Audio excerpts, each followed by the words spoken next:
आइए जानते हैं आज की कुछ अंतर्राष्ट्रीय खबरों को। पहले एक नजर आज की हेडलाइंस पर। अनुप्रिया ने भी भाजपा पर बढ़ाया दबाव, मंत्री बनाने की रखी मांग। कुलभूषण जाधव के मामले पर झुका पाकिस्तान, सजा के खिलाफ अपील की दी इजाजत। इंसानों में तेजी से फैलने के लिए कोरोना को संक्रमण बनाया गया, लैब लीक थ्योरी के पक्ष में है इस रिपोर्ट के दावे। नुसरत जहां के आरोपों पर निखिल की सफाई, बोले तुर्की में हुई थी शादी पर यहां नहीं हो पाया रजिस्ट्रेशन। राजस्थान कांग्रेस में बगावत के बीच सचिन पायलट ने पार्टी छोड़ने को लेकर दिया बड़ा बयान। पुतिन को बाइडेन की चेतावनी, रूस हानिकारक हरकतों में शामिल ना हो। सोना हुआ सस्ता, चांदी की कीमत में भी गिरावट। न्याय पर बंधन नहीं, सुशांत सिंह राजपूत के पिता की याचिका दिल्ली हाईकोर्ट ने खारिज कर दी। नाबालिग से रेप का मामला, निर्दोष है पर्लवी पुरी, पीड़िता की मां ने किया बड़ा खुलासा। और श्रीलंका दौरे के लिए टीम इंडिया का ऐलान, शिखर धवन को T20 और वनडे सीरीज की कप्तानी का जिम्मा।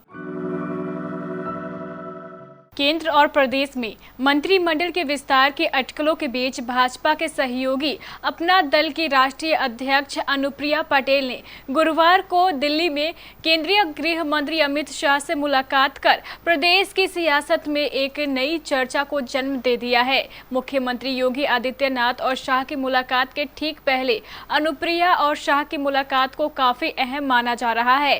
सूत्रों की माने तो शाह ने अनुप्रिया से भी योगी सरकार के क्रियाकलापों के बारे में फीडबैक लिया है। वहीं अनुप्रिया ने भी केंद्र और प्रदेश में संभावित मंत्रिमंडल विस्तार में अपने दल को प्रतिनिधित्व देने के साथ ही जिला पंचायत अध्यक्ष और प्रदेश के नियमों व आयोगों में पार्टी को हिस्सेदारी देने के मुद्दे पर चर्चा की है।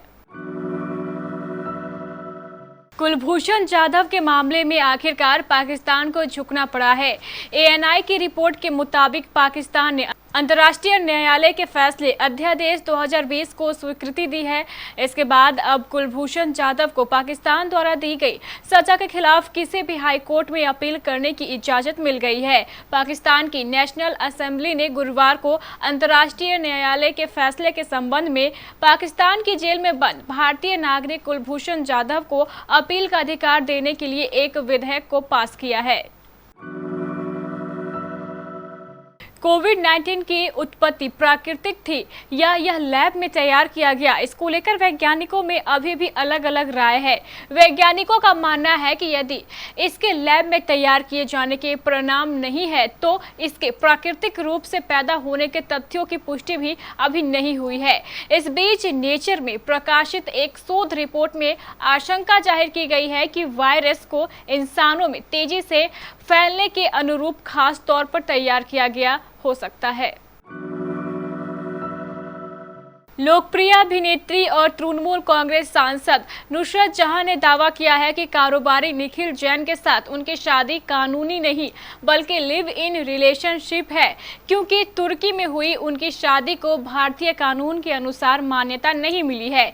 मामले पर निखिल जैन का कहना है कि नुसरत द्वारा लगाए गए सभी आरोप निराधार है और अपमानजनक है और सत्य से रहित है। जैन ने कहा है कि उन्होंने कई बार नुसरत जहां से कहा था कि वे शादी रजिस्टर कराएं, लेकिन अभिनेत्री इस बात को लगातार नजरअंदाज करती रही। देश भर में कांग्रेस पार्टी में शुरू बगावत के बीच राजस्थान के पूर्व डिप्टी सीएम सचिन पायलट ने बड़ा बयान दिया है। सचिन पायलट ने कांग्रेस छोड़ने के सवाल पर कहा है कि ऐसा कुछ नहीं होने जा रहा है। बता दें कि कांग्रेस नेता जितिन प्रसाद के बीजेपी जाने के बाद सचिन पायलट के पार्टी छोड़ने को लेकर अटकलें लगाई जा रही थी। मीडिया से बातचीत के बाद सचिन पायलट ने कहा है कि मैं कांग्रेस में हूं और कांग्रेस में रहूंगा। बताया जा रहा है कि सचिन पायलट कांग्रेस हाईकमान से इन दिनों नाराज चल रहे हैं। राज्य में कैबिनेट विस्तार और राजनीतिक नियुक्ति को लेकर अशोक गहलोत और पायलट खेमे में रस्साकसी जारी है।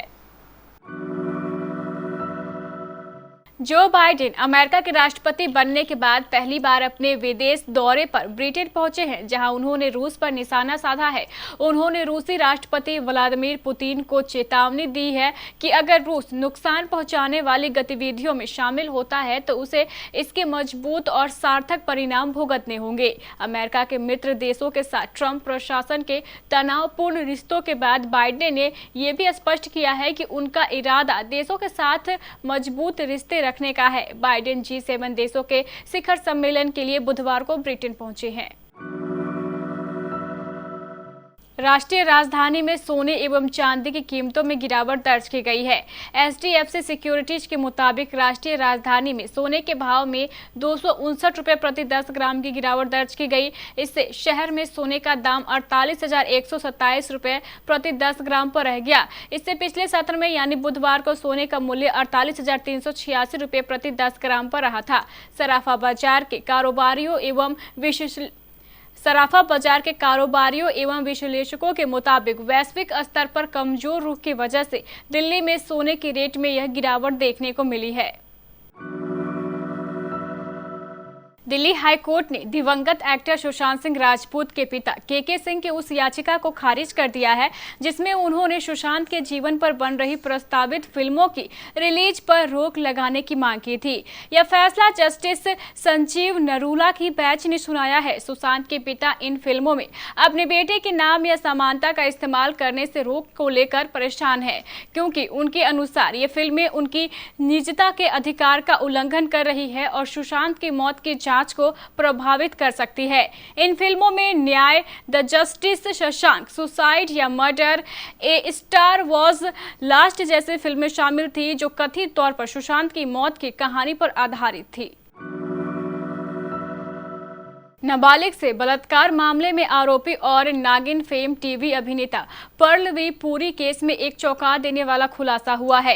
खबर है कि इस केस में पर्ल को फंसाने की साजिश रची गई थी। इस बात की जानकारी खुद पीड़िता की मां ने दी है। उन्होंने बताया है कि पर्ल बिल्कुल निर्दोष है। उन्हें इस मामले में मेरे पूर्व पति द्वारा फंसाया गया है। दरअसल सोशल मीडिया पर दिव्या खोसला को एक पोस्ट में टैग किया गया। इस पोस्ट में लिखा गया कि हम एकता शर्मा के विस्तारित परिवार के रूप में आप सभी को बताना चाहते हैं कि 10 साल से बेहद खराब शादी में है और 2 साल से उनकी बेटी उनके पास नहीं है। हम एकता के साथ पर्ल पुरी का समर्थन करते हैं और आशा करते हैं कि न्याय जल्द ही बाहर आएगा। भारतीय क्रिकेट कंट्रोल बोर्ड ने श्रीलंका दौरे के लिए वनडे और T20 टीमों का ऐलान कर दिया है। ओपनर शिखर धवन को दोनों फॉर्मेट में कप्तानी का मौका दिया गया है। तेज गेंदबाज भुवनेश्वर कुमार उप कप्तान रहेंगे।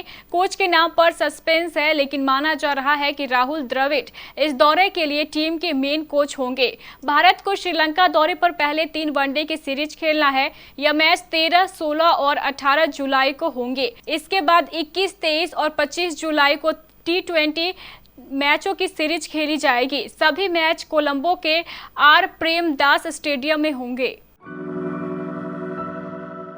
तो ये थी हमारी कुछ अंतर्राष्ट्रीय खबरें। चलेंगे प्राइम स्टूडियो।